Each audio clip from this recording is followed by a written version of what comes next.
मकर संक्रांति के इस पावन पर्व की हार्दिक शुभकामनाएं।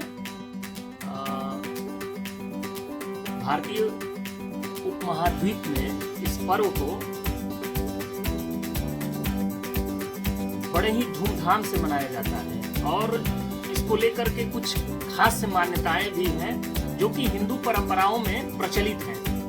भारतवर्ष के विभिन्न हिस्सों में खासतौर से इस पर्व को 8 प्रदेशों में मनाया जाता है। जो वर्तमान में जिस तरह से भारतीय लोकतांत्रिक परंपरा में 8 प्रदेश विभाजित हैं, 8 स्टेट्स, उनमें अलग अलग तरीके से इसको मनाने की प्रथा है, परंपरा है, प्रचलन है। और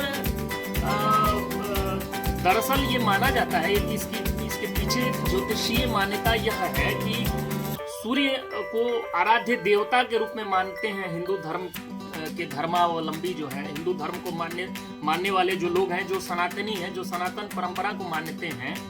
तो दरअसल सूर्य को आराध्य देव के रूप में मानते हुए और सूर्य जब दक्षिणायन से उत्तरायण की तरफ मुड़ते हैं, यानी कि मूवमेंट जो होता है, इसको लेकर के फिजिक्स में और ज्योग्राफी वगैरह में अलग अलग इसकी परिकल्पनाएं की गई हैं, इसके ग्रहीय कक्षों के इधर से उधर मूवमेंट को लेकर के। तो मैं इस मान्यता के आधार पर बातचीत कर रहा हूँ कि जब सूर्य मकर राशि में प्रवेश करते हैं, जिससे हिंदू मान्यताओं के अनुकूल उसको माना जाता है कि यहाँ से प्रकृति में कुछ हलचल होती है, कुछ नई चीजें आती हैं, एक नया उमंग, एक नया उल्लास जब दिखाई देने लगता है।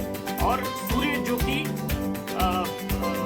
ठंड के मौसम में बादलों से ढके रहते हैं और जो खासतौर से भारत के विभिन्न हिस्सों में सूर्य की उपस्थिति कमतर रहती है, यानी कि सूर्य का जो प्रकाश है, सूर्य की जो रोशनी है वो कम रहती है और फिर धीरे धीरे वहां से धूप मिलनी शुरू हो जाती है। तो फिर इसको एक पर्व के रूप में मनाते हैं और फिर इस दिन खासतौर से उत्तर प्रदेश और बिहार में इस पर्व को खिचड़ी के नाम से मनाया जाता है, जबकि असम में इसे हम लोग देखते हैं कि 4 तरीके से मनाने की परंपरा है। बिहू के रूप में ही 4 अलग अलग उसके नाम रखे गए हैं। और जैसे भोगली बिहू है ना, भोगली बिहू के नाम से मनाया जाता है, फिर भोगी पोंगल के नाम से मनाया जाता है, फिर सूर्य पोंगल के नाम से मनाया जाता है और चौथा दिन जो होता है वह मट्टू पोंगल के नाम से, फिर एक और कन्या पोंगल के नाम से भी इसको मनाने की परंपरा है। जबकि राजस्थान में हम देखते हैं कि राजस्थान में जो बहुएं होती हैं वो अपनी सास को कुछ न कुछ 14 किस्म के उपहार दे करके, मिठाइयां प्रदान करके, या जो भी जिस रूप में भी रहता है वह उसकी संख्या जो है 14 के रूप में मनाई जाती है। क्योंकि उसका कारण यह है कि मकर संक्रांति आमतौर पर 14 या 15 को मनाया जाता है, लेकिन यह एक परंपरा है कि 14 को ही माना जाता है। लेकिन चूंकि ग्रहीय हलचल जो है वो थोड़ा बहुत टाइमिंग इधर उधर हो जाता है, तो कभी 15 को, अब जैसे 8:35 में चेंज हुआ, रहा तो 14 में, लेकिन मनाने की प्रथा, जैसे आज हम 15 जनवरी 2021 को जो 2022 को जो मना रहे हैं हम मकर संक्रांति, तो 15 तारीख आ जा रही है, इसलिए कि 14 जनवरी 2022 को 8:35 पर सूर्य मकर राशि में प्रवेश किए हैं। तो ये अलग अलग मान्यता है। इसी तरह महाराष्ट्र में भी इसको मनाया जाता है।